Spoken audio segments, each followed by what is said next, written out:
All right, we are here, and something looks familiar about you, Sonny. That the jacket Joy was wearing on the show today, if I'm not mistaken. It is. I've been coveting it. So I know it's sinful to do so. Do not covet your neighbor's jacket. Did you steal Joy's jacket? No, I stalked with her. Well, I stalked her back to her dressing room. Okay. And then I just said, look, you've worn it 2 or 3 times on the show. Yes. She keeps on complaining that she doesn't like it. I love it. Mm-hmm. And then she just took it off and she said, fine, take it. It's part of the Joy Behar blinged jacket collection. It is. Yeah. But this one is in my sorority colors. And so I can wear this several places. Right. And oversized is a trend right now. Okay. And it's perfect for me. It looks great. Thank you. I mean, great. I told her that. Yeah. And she's been fighting with me about the jacket that she doesn't even like. I mean, I know nothing about fashion at all, but I know you like shiny things. I do. I like shiny, Yes. glittery things. It's all coming together. It's all coming right together. now. This complements your earrings. I think It's this is just- all, yeah. Right? It's Right. just, it works. All right. Will you be wearing it on the show? I may. Okay. Well, tune in for see who wears it next.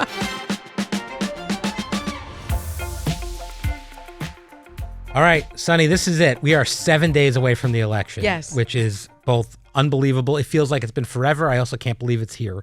I know. How are you feeling about it? I asked Alyssa this yesterday. Are you feeling optimistic? I am. Mm-hmm. I am. I agree with what Joyce said on the show today that I think she may have said it on the show or it was Alyssa, that women are going to turn out for this. We've seen it in local elections. Mm-hmm. We've seen that reproductive freedom is on the ballot along with just our democracy in general. But I think because the female turnout is generally over 80%, for African-American women, it's over 90%. Wow. And Kamala the vice president has a lead of about plus 15 over Trump with the female demographic. I can't imagine that she loses. You've been pretty consistently optimistic. I have. More so than some of the others. More so than me, to be honest with you. Yeah. I mean, it could be because I know several people in her campaign. Mm-hmm. Their internal polling is showing that she's leading. Right. Their internal polling. Their vibes are good. Their vibes are good. Their internal polling hasn't really changed that much, even Right. though, conventional wisdom is that, they're just tied and it's a tie and it's a tie. Their polling has shown differently. And so I believe that. Okay. And, I just also feel the vibe, Mm-hmm. right? I mean, I think what you saw at the DNC, what you saw with Beyonce, what you saw with Michelle Obama, the fact that she raised $3 billion in under 3 months, you have to have momentum. You have to have people buying into your candidacy to raise that much money. And I believe the money those people thing's are going to come important. out. I think it's important because it's not like the sexy part of the campaign, but the ground game, the knocking on Yes, doors, the and organization of it. And the ground game is strong. Right. I Much mean, stronger, there I are- think, for the Democratic side by all accounts. Yes, there are buses. Mm-hmm. I know of sorority sisters that leave every single week to go to the battleground states. I know this for a fact because I get a lot of emails. And again, those donations that were made to the campaign were small donations from all over the country. Right. That matters. It matters a lot. And a lot of those donations are also coming from battleground states. So if she takes 3 of those states, I'm feeling that that's going to happen. And I think it's going to be an overwhelming loss for Trump. He'll never admit it, but I think he's about to feel the way he felt after that first debate and only debate. We'll see. So now it's interesting. There are days we have the show and it's okay. There's days where it's great and there's days where I don't feel great about it. Yeah. Yesterday was special, I think, because I heard from so many people. Wow. I know that audiences tune in to see how you guys react to big events like Sunday night's rally. Yeah. And, you passionately reacted to the comments about Puerto Rico and Latinos made by Trump's warm-up act, I guess, at the New York rally. Yeah. Many, many, many people, including your fellow Puerto Ricans, Ricky Martin, Jennifer Lopez, reshared your comments. And I heard from a lot of them as well. Yeah. What's been the reaction? I'm actually surprised. It's been overwhelming. I heard from people in Puerto Rico. Of course, I heard from my family members in Puerto Rico. They're so proud to be related to me. They're, sharing the video. I was shocked to hear from so many high-profile Puerto Ricans. I mean, Fat Joe immediately reached out to me. It was just kind of, I'm surprised. I said it what I said with all my heart, because I'm so sick and tired of being otherized and marginalized, and that's what Trump's campaign has been. And I think when you have a bully at the pulpit, the way to respond is to respond. You can't be quiet. You must use your voice. You must speak up. And I know that's something that we do every day. And people should know, when I do what I did yesterday, it doesn't just come with all accolades. I mean, I also got death threats. I also got a lot of, nasty things. I got a lot of people saying, it was the comedian, not Trump. Right. Well, the Trump campaign vetted this guy. The Trump campaign vetted the remarks. And by all accounts, made changes to some things. And made changes to some things. But apparently, he was going to call Kamala a very not nice word. And so this is who he is. He knows very well what that comic said about Puerto Rico, and he still hasn't denounced it. This is the same man who threw paper towels at a grieving community. After Hurricane Maria, I covered Hurricane Maria. I know what the communities went through. I had to deliver a generator to my aunt on the island. So, I think that I just said it with all my heart, and I'm so appreciative that it resonated not only with Latinos, but I got comments from everyone. I mean, Don Cheadle texted me. I'd like to say War Machine. Yeah, War Machine texted me and was like, yes. Yeah. So it definitely resonated, and I'm proud that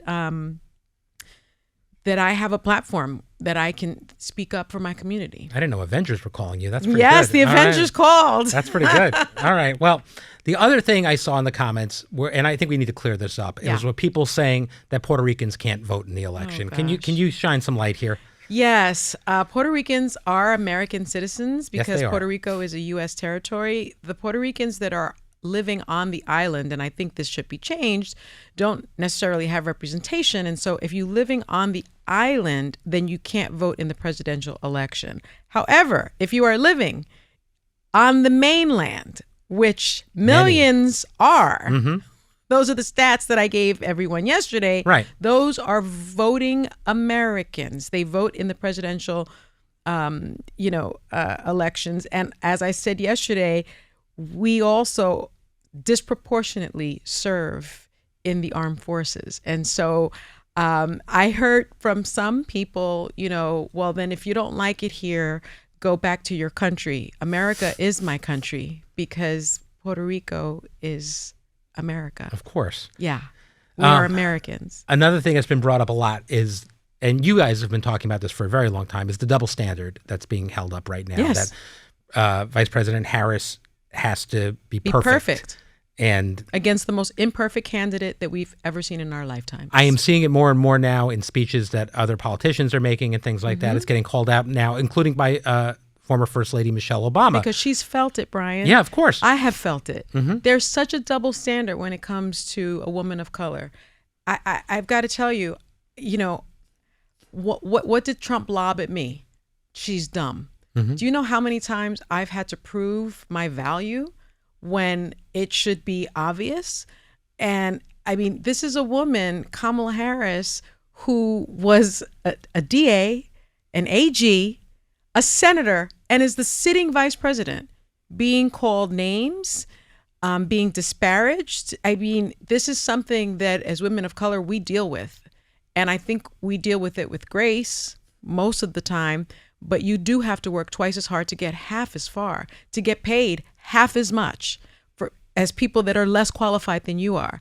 And it's time for that to change. But I'm glad that at least people are shining a light on it, because that double standard, I mean, there's no comparison between the qualifications of the two candidates. And in fact, one candidate had the job already and failed miserably. We had Bob Woodward on the show today, who said he had a list written down. He had notes of all the people that said this man should never be president again. One of the things that he told me that we didn't get to was that General Milley is afraid if Trump becomes president again, that he'll be court-martialed because of the things that he witnessed Trump do during his first term. Can you imagine a second term? A Trump with no guardrails? So, you have someone that is woefully deficient against someone who is, just a stellar candidate, right? One of the most qualified candidates we've ever had, and she is the one that's being questioned and held to the high standard of any mistake, any word mangling. She must be perfect. It really reminds me of President Obama. He had to be perfect for people to actually say he's so articulate. I mean, come on. Yeah. Come on. It's time for people to really get it together and recognize that this double standard is just inappropriate. Agreed.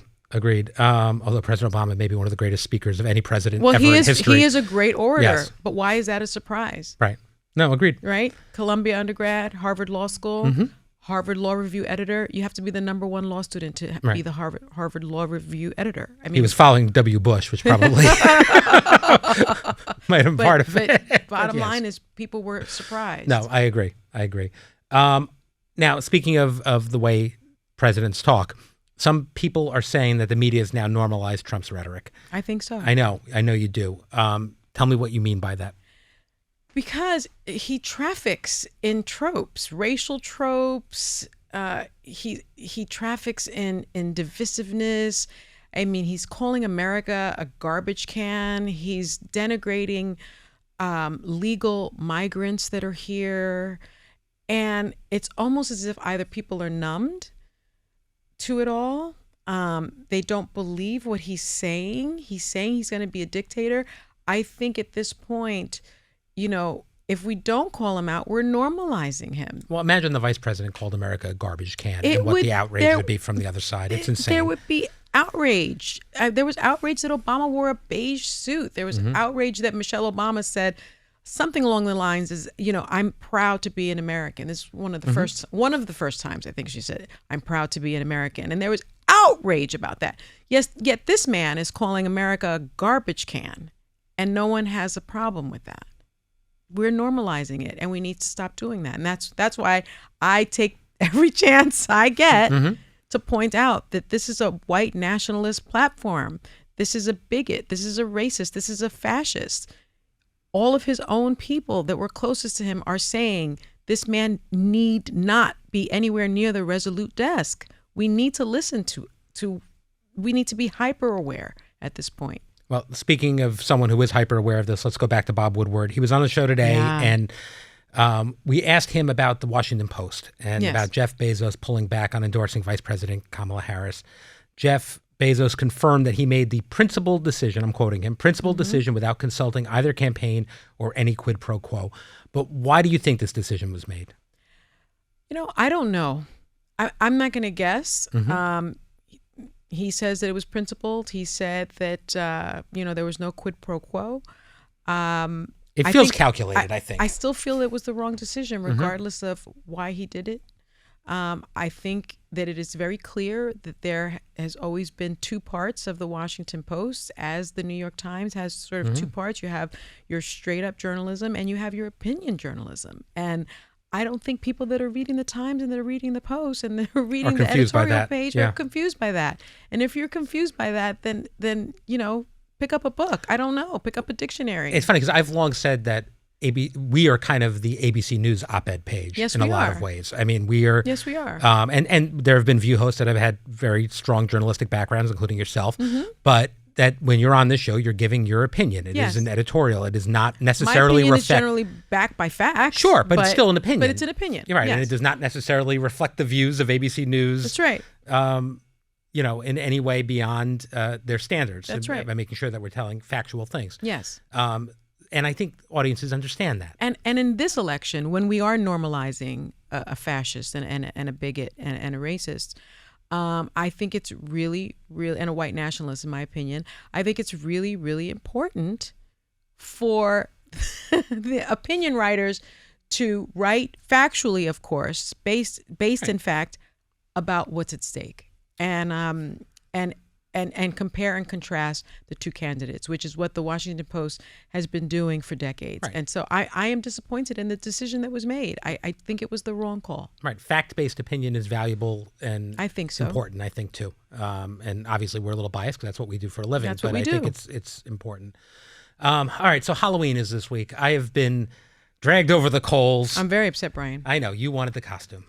It's Halloween. I know. It's like one of the few things. I mean, we've been talking about death and destruction. Yes. All season. Yes. Can I get a costume? Can I have some fun? Can I have some candy? Can you imagine if we were on tape today or yesterday coming off of that rally? Like, it would have been ridiculous if instead of talking about that. Okay, then we can have a political costume. I know, but you. Political costume, Other Brian. hosts have felt very strongly that they can't do hot topics while dressed up. I disagree with those hosts. I know you do. I'm very disappointed. And our viewers are going to be disappointed. They are. However, that being said, yes, we do have Halloween fun, which you've already participated in some things for, and that was fun. Yeah, and we're going to have some stuff on the show.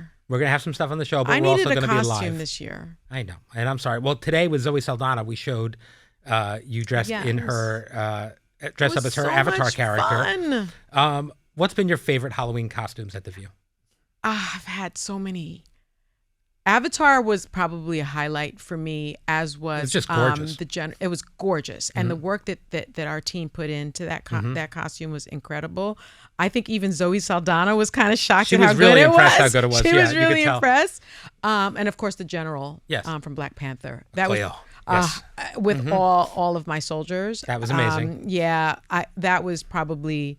That probably was my favorite, and then I think Avatar was my second. Yeah, those are both really good. Those were good. Yeah. Least favorite? Pennywise? No. What was your least favorite? That was my third favorite. Oh. Yeah, even though I hate clowns. Even though you're afraid of clowns. I mean, look at what the team did. Yeah. You know, I mean, I was calling my children on FaceTime and scaring them. It was really good. You know, Halloween will come again, not 4 days before the election. Halloween has to come back, Brian. Well, this was your call. It was my call, but it was necessary. Call. This is like Jeff Bezos' editorial. I was looking for some backup here. This was like Jeff Bezos. You know, Joy Behar, very, very thrilled that there are no costumes, are other hosts. She never likes to dress up. Yes, no. That's true. No, and there has But then she does it, and then she likes it. We've tried to do hot topics dressed up. It does not work. You have to. You end up having to do light topics. And we have let's do light topics on the 31st. Do the show on tape because it takes so long to get it done. No one's coming in at 2:00 in the morning to get their makeup and hair done. I would. Maybe you. You're the only one. I would. Sarah would. You're the only one. We'd force Alyssa. It could not happen. I will take the hit. That being said, we are going to have a fun show, and we'll be able to talk about what's going on in the world at the same time. It's Halloween. Maybe people are exhausted. Maybe people need just a good something. All right. Well, they'll be able to watch other shows for that. And for us, they'll be able to watch content and also some campy Halloween view fun that people enjoy. All right. So it'll be great. All right. Thank you for joining me today, Sunny. Thank you, Brian. Check our episode description for the number to call or text us. If you're listening on the podcast, leave us a 5-star review. If you're watching on YouTube, smash the subscribe button. And tomorrow I'll be back here with Sarah and some special guests. All right. Talk to you soon.